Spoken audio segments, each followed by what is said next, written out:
I'm Mike. And I'm Adam. And this is Stuff and Waffle. Two friends talking about stuff, and often as not, waffling with frequent reference to Bond cars.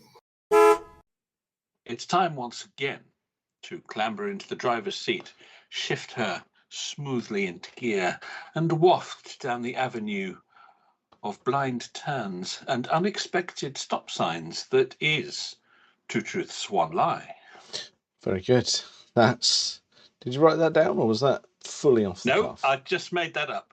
Oh dear. Fair play. I'm surprised you've got any brain power left at this hour. Yes, gone now. That was it. That was the last crumb that was in there. Well, it's a good job you're the one asking the statement, or stating the statements. Even. I'm stating the statements. Yes, if that is a sentence. Yes, it's my turn to fire them at you from our antique blunderbuss. Yes, it is. God, where did we leave it? 25, 24? We are, I believe, at 25, 23, I think. Can that be right? No, I don't think so, because we must be 1 point separated at present, because you're the one asking. Oh, yes, and that's how it works, isn't it? Yes, of course. Yes, I obviously failed to update both my numbers. 25 to 24. Lovely. 25 to 24 to you, but it's all going to change.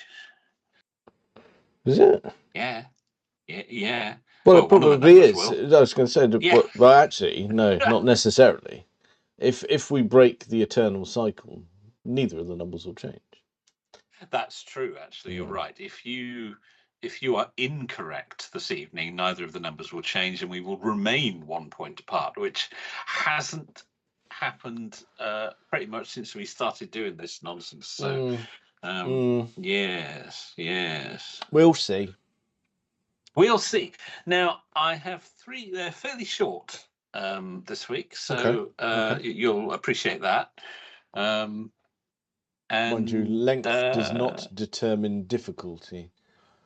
It does not, but it does mean a shorter sentence for you to contend with and comprehend, and have to. There are fewer words to cope with, which might be a help. I don't know. I mean, it's not like we're typing them these days, so.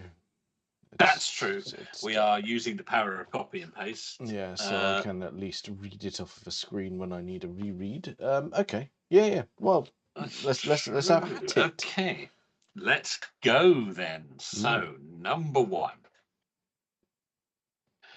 The Vauxhall Calibra, or Opel Calibra, some markets, was the most aerodynamic production car in the world for 10 years, from 1989 to 1999.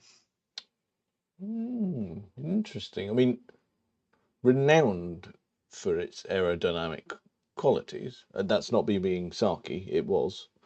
It actually was. No, it actually was. Okay. There it is. Yes, there it is. It has arrived.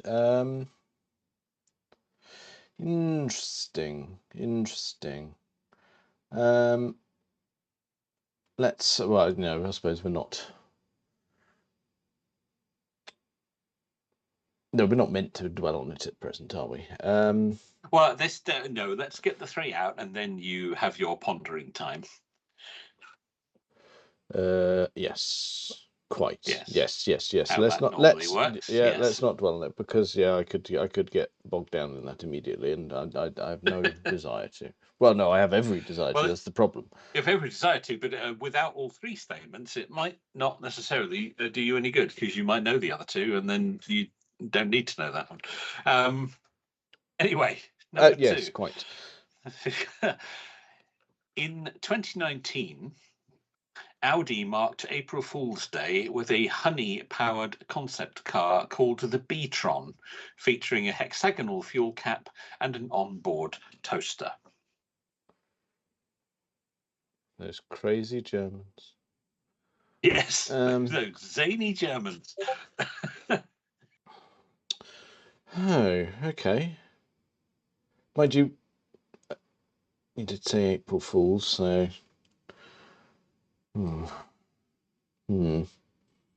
Okay.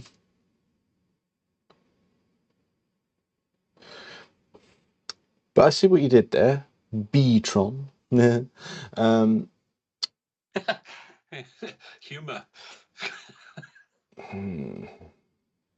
Honey powered car. Good God.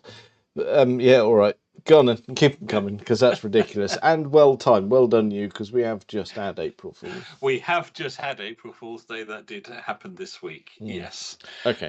Okay. Number 3. A bit more conventional here. Number 3. The Mark II Ford Granada was the last car sold in the UK with imperial-sized wheels. Okay, hang on. So there's your 3. Don't know. Am I overthinking this one? Because immediately when you go and saying last with imperial-sized wheels, in terms of which wheel measurement are we talking here? Because obviously wheels are very much still sold sort of diameter-wise in imperial. They yes, I suppose they are. I guess it's more the sizes of the tires, because there are certain imperial sizes that aren't made anymore. Yeah, because we also got to think, like tire width, tire profile. I might be getting hung up on wheel diameter because what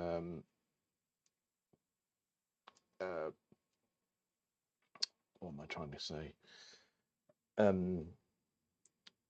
So. Or you say you still order a 19-inch alloy or a 21-inch alloy, or whatever it might be. Yeah. Like we're used to, I don't know, you go, I don't know, and buy a, I don't know, 2, 3, 5, 25, 18. I just plucked it out of thin air, but the first 2 numbers are metric, then the last one is imperial, which is a.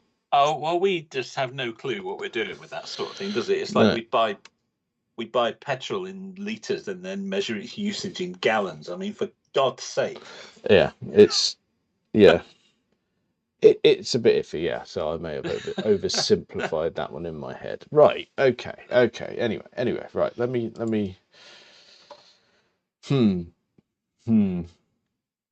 me ponder this one then. So we'll go back to the Calibra. You stated to me that the Vauxhall or Opel, depending on where you are in the world, and also, just to call it out, I do believe it was a Holden Calibra as well. Yes, and it was. And a Chevy. Yeah.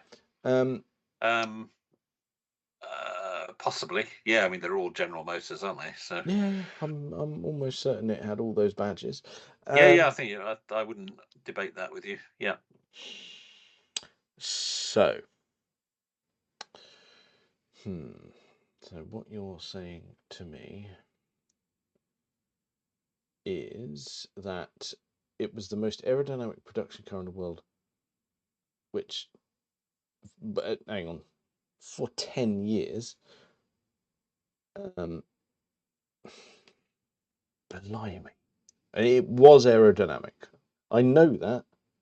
Dad had one for a little while. Oh, very cool. Yeah, he had a. What did he have? He had the 16 valve one. Nice. Dark blue metallic, black interior, leather. Nice. Oh, lovely. Fine choice. Yeah, I did like that. I mean, we all know it was only a Cavalier in drag, but still, it looked the part. Yeah, absolutely. Yeah, no, it was cool. It was quite, considering it was a run-of-the-mill car, it was a very cool-looking car. Got a bit. Yeah, it was. It was a good piece of design. Yeah, goes back to that sort of. Dad had one of those, so.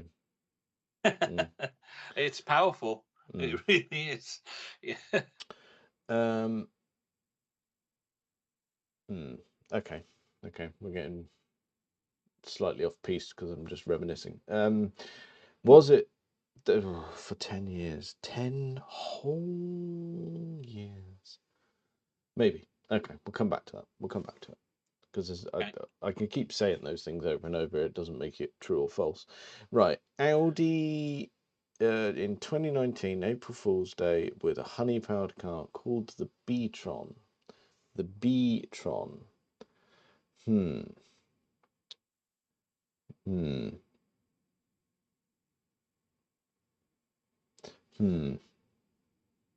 B-Tron. It's funny. It's good. I like it. That doesn't mean it's true, but one thing that is bothering me a little bit is this is so daft. It has to be true, because if you pluck that out of your little head,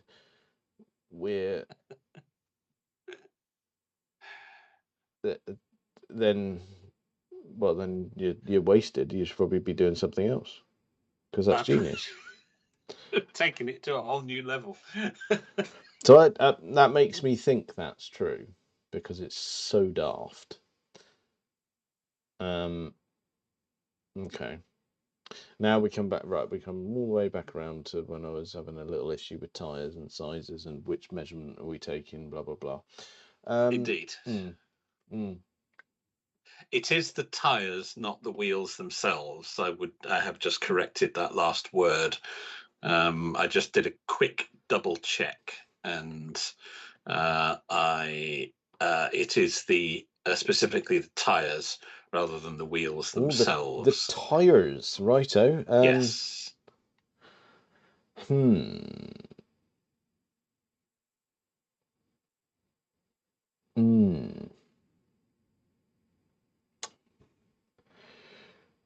Mark II.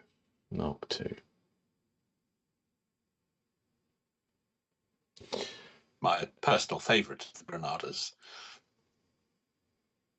Oh yeah, nice. Yeah, do like a Mark II. There's a gorgeous 2.8 gear estate for sale on Piston Heads at the moment. That has nothing to do with the statement, but no, it doesn't. But it's worth noting. Yeah. God, blimey. Gorgeous. I don't know.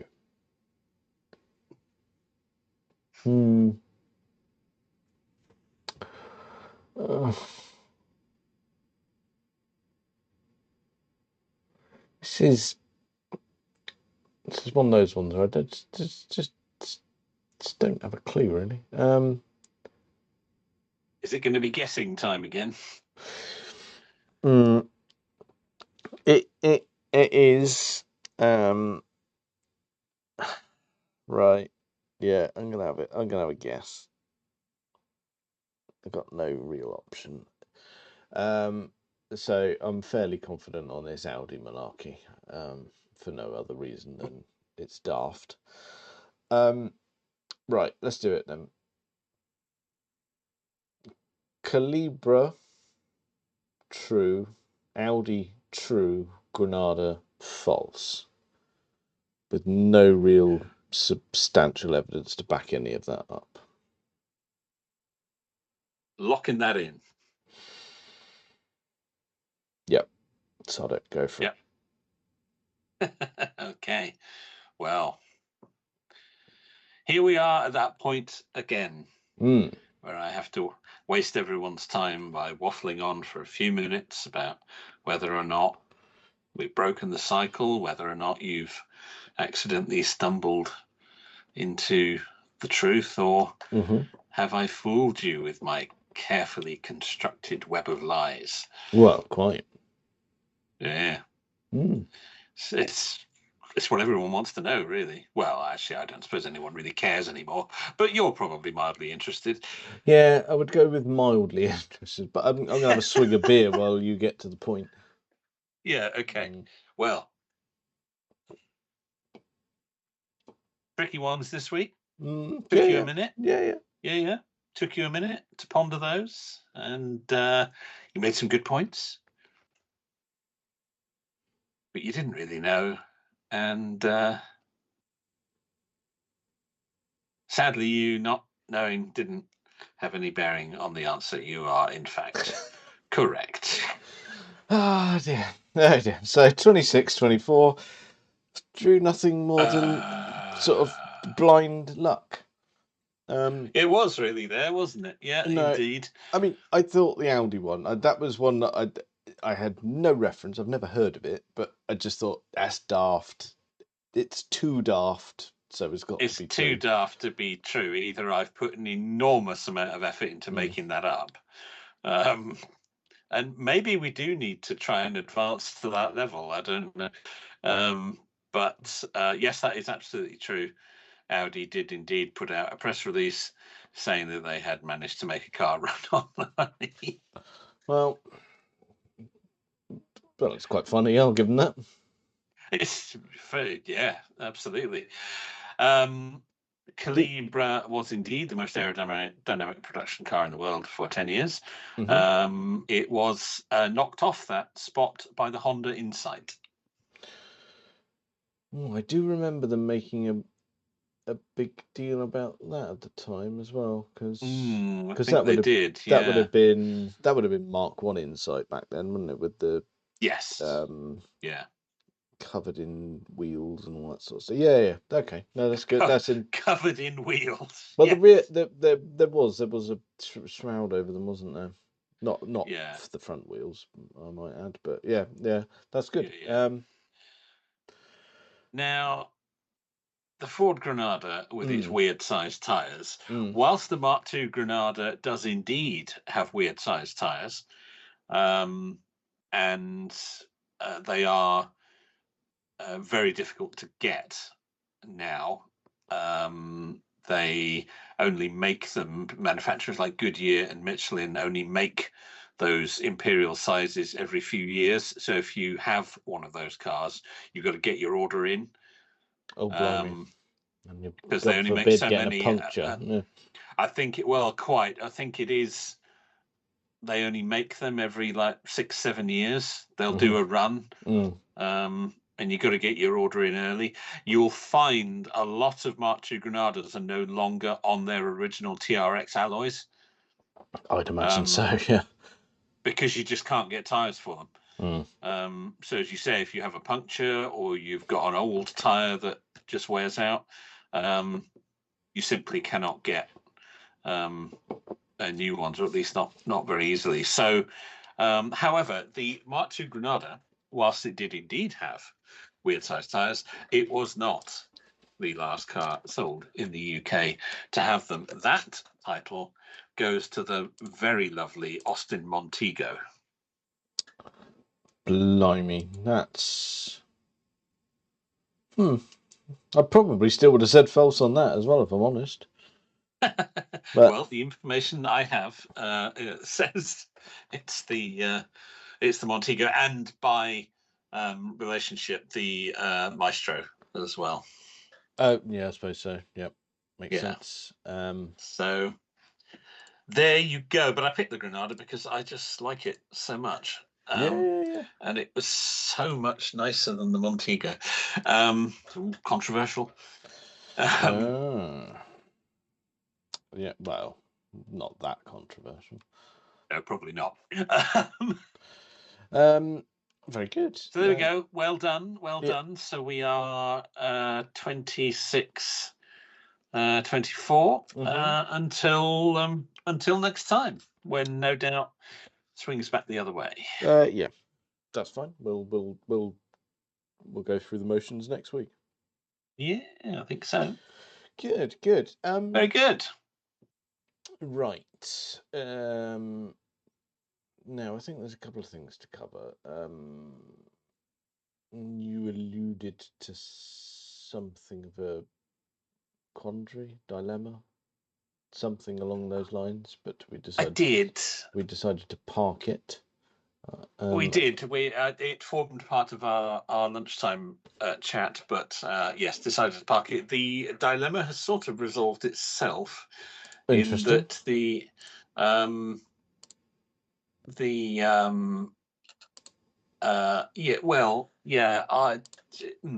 we've talked a lot on this podcast at great length about what cars I should buy and when I should buy them, and I sort of haven't done any of them really. Since my last car purchase was sort of a bit of an impulse, and I've kind of stuck with it for a couple of years, as it's turned out. So, but my thoughts do turn, as you are aware, to perhaps changing the vehicle in these times of bloody expensive fuel and uncertainty. However, an advert crossed my eye yesterday. The dilemma has resolved itself because the car didn't hang around, and has in fact now, less than 24 hours after being advertised, has in fact sold. So these things can happen. Has sort of resolved itself before I had a chance to do anything about it. I am, however, just going to, assuming I can still find the advert. Yes, the advert is still up, so I will send it to you anyway, and we'll have a quick chin wag over it. It is a vehicle with the dealer that I bought my current car from, and I do keep an eye on their stock because they're awfully have some awfully tasty stock, and they're quite easy to get to from here. So let me send you that. So yeah, this came up, and not at all sort of what I'm thinking of, but for our dear listener, the vehicle in question is a 2011 Jaguar XFR. For goodness sake, man. I was not expecting you to send me another fucking XF. Blimey. Yes, I know.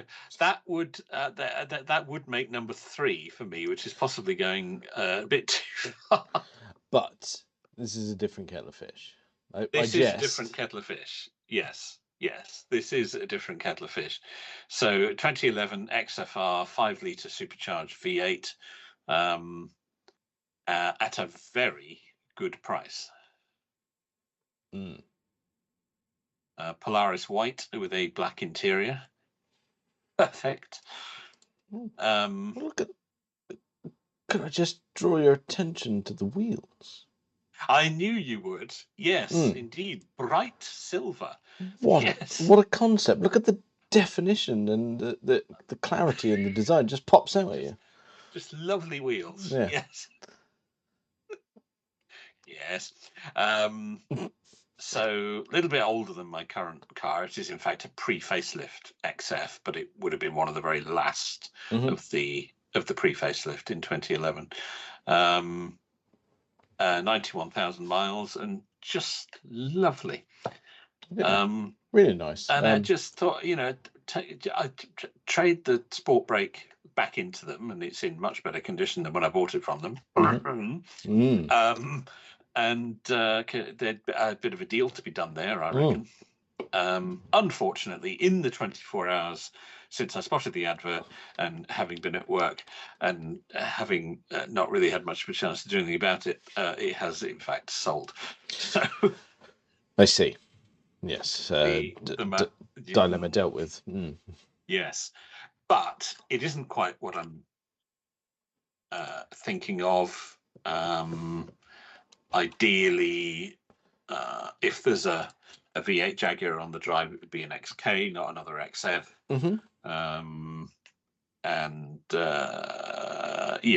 Like you say, there would be a little bit of eye rolling if I bought a third XF. People would start to talk. Yeah, they are good though. That's the problem. No, that's that. Don't get me wrong. That is a shame. But Yeah. in my heart of hearts, I don't think it's right for you. Yeah, that's interesting. Yeah. That's interesting that you should say that. Okay.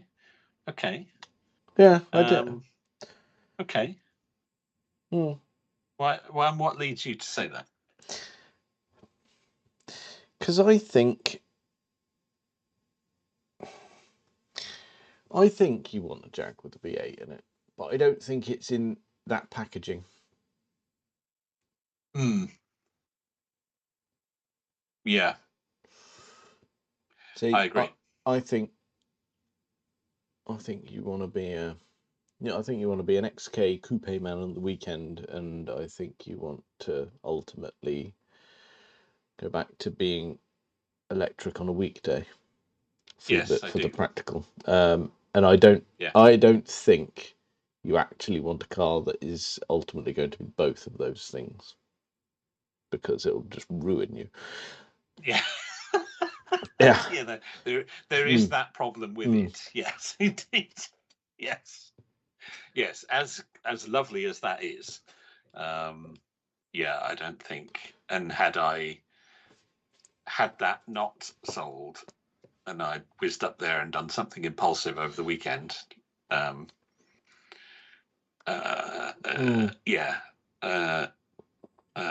would have been banging for a few weeks, but after that,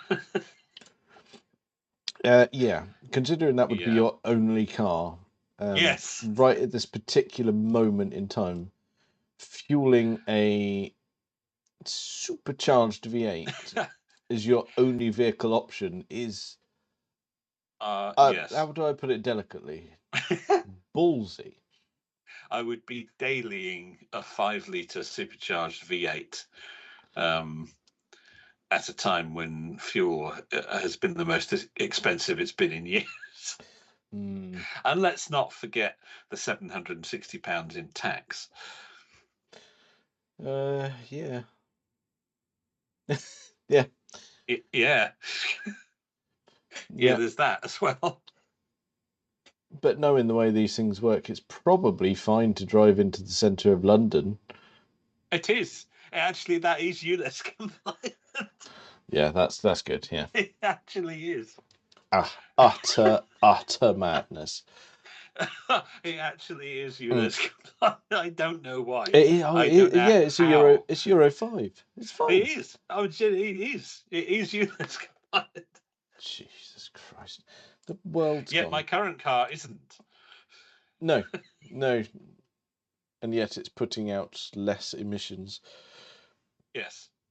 It's got nothing to do with emissions. We've discussed this before. No, it's a tax on the most lucrative vehicles. It's not a tax on anything other than that. It's a go. Oh, look, people need to drive into London for work in various sort of vehicles that are quite sensible. Let's tax those ones. Yeah.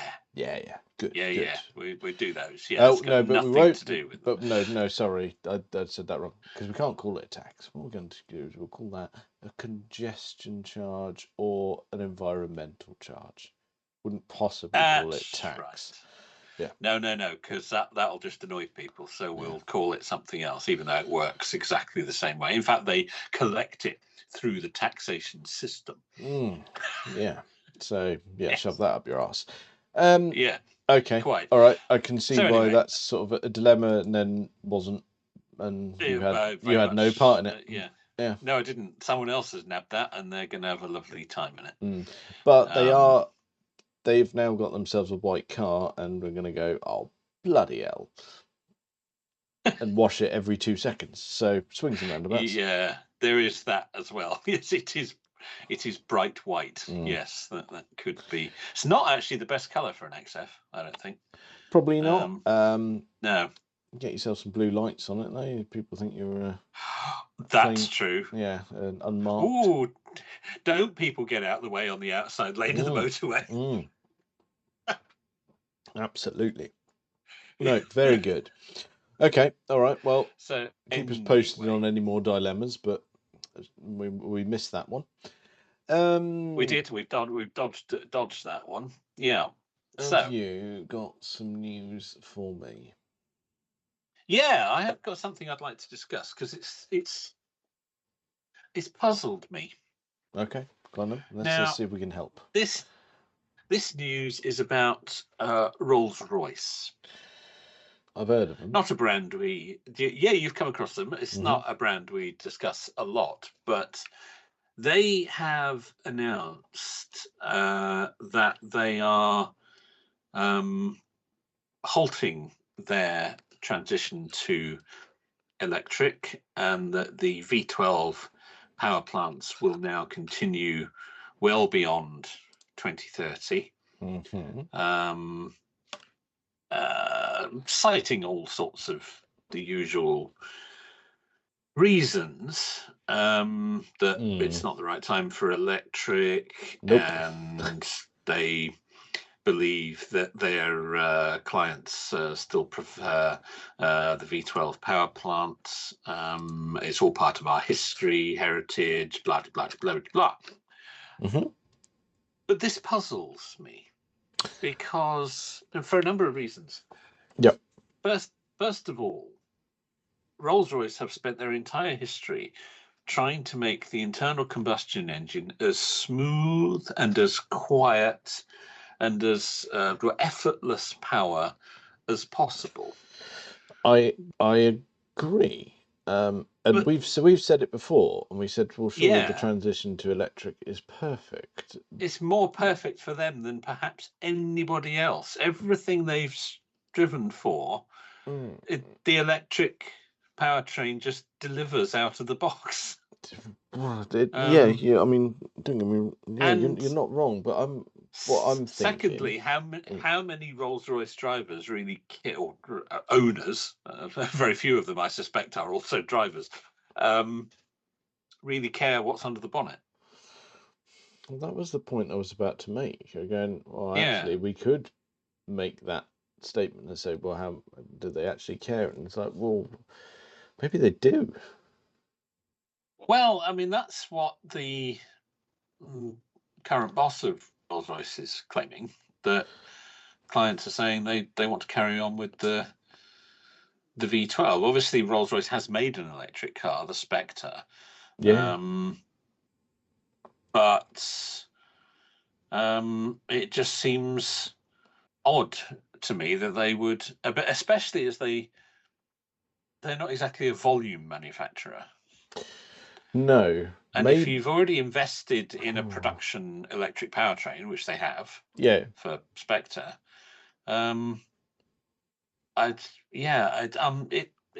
it puzzled me as to I don't quite understand why they're backing away from electric when it could deliver everything that they've been trying to develop for the last 100 years. Hmm. I don't get it. I just wonder whether it is the case of people just going, you know what? It's a customer base with enough sway, I would say, to be able to go, yeah, we don't want your electric, we want petrol. And Rolls-Royce would Maybe. have to listen, but I don't know. I'm speculating. Well, I mean, they make around 5,000 cars a year. Those cars sell for around 300 grand upwards. So we are talking about, quite well-to-do clients. I'm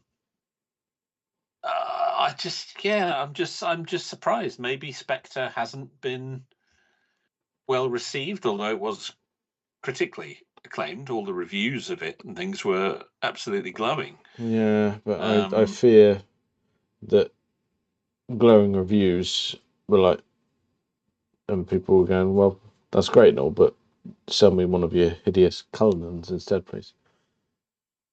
Oh, well, yeah, I was hoping not to mention the Cullinan, but yeah.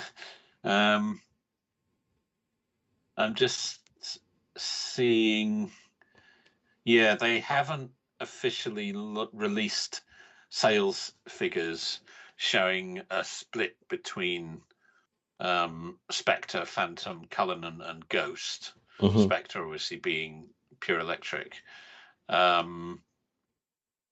But they claim that they are finding that the demand for combustion outweighs that of batteries. So maybe sales for Spectre have been disappointing compared to the rest of the range. Which is following suit, isn't it? Because Yeah, every time we see a manufacturer go, right, we've got this, we're going to do electric, what we're going to do is we are going to make it an expensive luxury EV. And go, right, yeah. right, can I stop you there?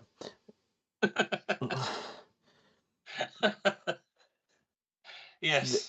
There's limited yes. market for these, and the limited market that wants them has already got one. Yeah. They probably spent quite a lot of money on it, and they're not going to change it again. They're not, because they're probably crying themselves to sleep when they look at the depreciation for everyone who's gone and gone, "Ooh, that Taycan's nice," which it is. Don't get me wrong. Well, it is. It's a lovely thing. Yeah. Yes. But then someone goes and buys one and goes, "Oh, that's great," and then wake up the next day and go, "Oh, I've lost an inordinate amount of money." Yeah. Yeah. Yeah. Taycan's a good example. Because they have lost an eye-watering amount of money, and there are some real bargains starting to appear. But do Rolls-Royce suffer from that? I think evidence suggests they might do. Maybe it does. I'm just surprised. I thought Rolls-Royce might be different because an electric powertrain just fits with their vehicle so much better. It delivers everything that they're about so much easier. But I guess people running those cars are probably not too bothered about the price of fuel. Nope. A lot of them will probably never drive their own cars. Nope. And yeah, I guess the other thing that makes it surprising is that obviously Rolls-Royce, part of BMW, and BMW still very much investing in electric tech, with apparently some notable success. So you would have thought they'd have access to good technology. Yeah. So maybe it is being driven by customer feedback. It just surprised me. That's all. I mean, you're right to be surprised. But yeah, we're very much not the people buying Rolls-Royce there. So we are not their customers, and probably never will be. No, I mean maybe an old Shadow if you had a space in the garage to fill, but that's not quite the same thing. That comes with baggage, you see. It does these days. Yeah. Yes, that is a problem, isn't it? There would be some wild assumptions being made if you were to be operating a Shadow. Such a shame, isn't it? It's such a shame. But you buy one in the wrong colour, and you're fiddler at the BBC, aren't you? So it's, not great. No. Such a shame. Although Harry hasn't been tarred with that brush, and he's got an old Shadow. No, that's true, but I suppose he's been tarred with the other Shadow brush. Again, you got a white one, it's a wedding car. Well, it was, which it was. The one he bought was. Yeah. So that's it. Those are the two reactions to that car. It's true. It's a shame. It's a real shame. Oh yeah. Because great car. But yes, sadly you are correct. Yeah. Okay. I saw that and was surprised and thought, yes, that probably warrants a little chat. Yes, I believe you're correct. And I think not only does it warrant a chat, even at that end of the market, the trend is there, isn't it? that's everywhere. Yeah, it seems to be. Mm. And I guess it's, as you were saying when we were talking about this offline, that there was, when EVs first sort of became a realistic option with Model S and Leaf and so on, everybody who was prepared to be an early adopter, everybody that was really excited by the technology, everybody that wanted to get in on something new, different, did so. And they've all got them, and they're all very happy with them. But now they've got to convince everyone else. Yeah, and even the early adopters may well have quite difficult. Well have gone through a couple of EVs at this point. Absolutely, but still, we've still got this awkward situation where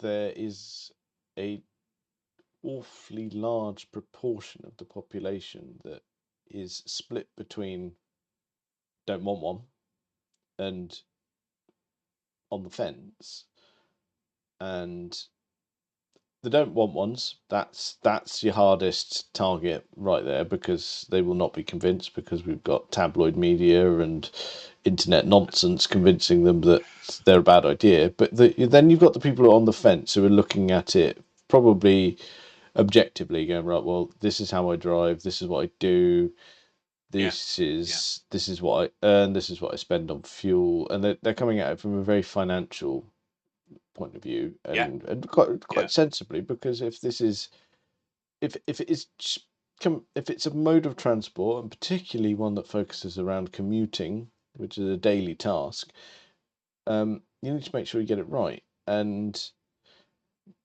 we've got, I mean,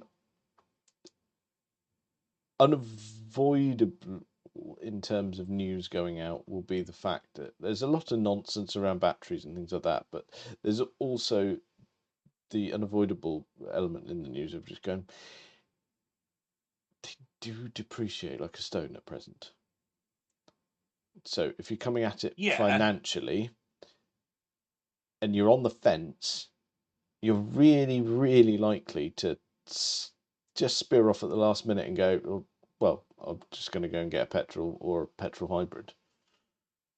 That holds if you're buying new. I think if you're buying used, that situation is a bit different. Probably. Because it's done most of its depreciating then. Yeah, no, but then you've also got people going, well, what do I do with... They've got, as we discussed, we've got the pence per mile coming in, which is just about as clear as mud.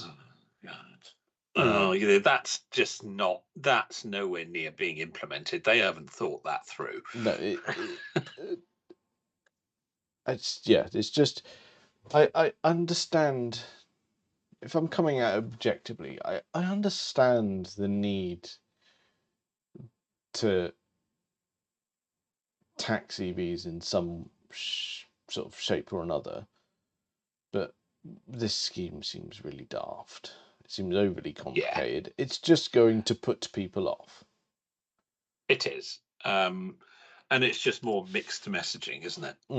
So that, and again, it's those on the fence ones that are going to go, oh, do you know what? I can't be asked for the hassle. I'll go with what I know. Can't be doing with all this. I'm going to stick with what I know, and that's the mentality. It's not the people in the camp going, oh, I don't want an EV. It's the people in the camp of going, this just seems like a load of confusing nonsense. Yeah, I don't want any part of that. They're not against EVs per se, the ones, as you say, who say, I will never have an EV. You're unlikely to convince them because they just don't. They're just not accepting of it or of new technology or whatever the problem is. I think you make a valid point. I think it's not, once again, it's not the cars themselves. No, it's a case of stop confusing people, because the people, this is a big segment of the market that EV makers are missing out on, through no fault of their own, but it's the through, biggest segment, I would say. It's legislation that's putting them off. So Yeah. I think we need more clarity on that, and more people will adopt, because these people who are, as we term, on the fence, I would make a wild assumption and say that they don't really mind what powers their car. They want value for money. Yes, absolutely. Yeah, I mean, we live in our little automotive echo chamber with us and our friends who are all really into cars, and we were all very opinionated on it. Yes, and that's it. And as most it currently people aren't stands, like that. no, it's one of those things where it's like, I would have an EV tomorrow, but that would also mean that there would still be something internal combustion on the driveway for days when I'm not using that. It's I have no. I'm not on the fence. I understand it. I would absolutely consider it when it come time for a bit of a reshuffle. But I'm saying it won't be the only car. But that's us coming at it objectively, going, well, actually, I couldn't live without internal combustion. Albeit not, it won't be on a daily basis, but you know what I mean. We still need it. I know exactly what you mean. Yes, I know exactly what you mean. But that's us being car pervs. But then you go for a family where they go, well, actually, maybe this is their only car, and they need to be really objective about their purchase.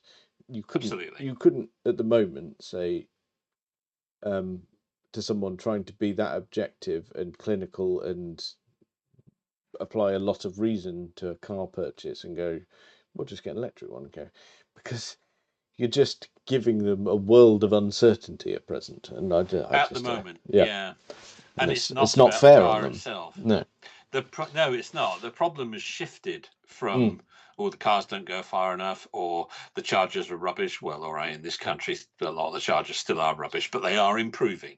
But it's you're right though. It's not the cars, it's not the battery, it's not the charging infrastructure. It's the legislation now of governments not being able to shit or get off the pot when they're trying to make a decision around timelines for EVs. Could it be that they're all massively funded by oil companies by any chance at all? Do you think that's going to do with it? Maybe. Possibly, maybe. Oh God! Right. Oh, we've ended up here. Oil. No. Let's not do that. Let's not do that. Oh God! Do you know what? That was awfully sensible as a topic, wasn't it? That. Oh, it was, wasn't it? It was. We're heading towards consumer advice again. There, we need to watch that. Yeah, we People do. will start taking this seriously. That's risky. No, let's not do that. Right. Okay then. Well, we'll wrap it up there. We've been really helpful. I genuinely think we might have been helpful at points. And we'll go back to a bit more nonsense next week then, because I think after a week off we're back on lists. We have a list. We have a very detailed, well thought out list to go through. Right. So okay. Do tune in for that. Who tunes in anymore? Do click on us for that. Yeah, do that. Any of those, just don't tune in because you won't find us on the wireless. Well, I think that's probably enough of that for this week. Check us out on all the various social medias and things. Thank you very much for listening.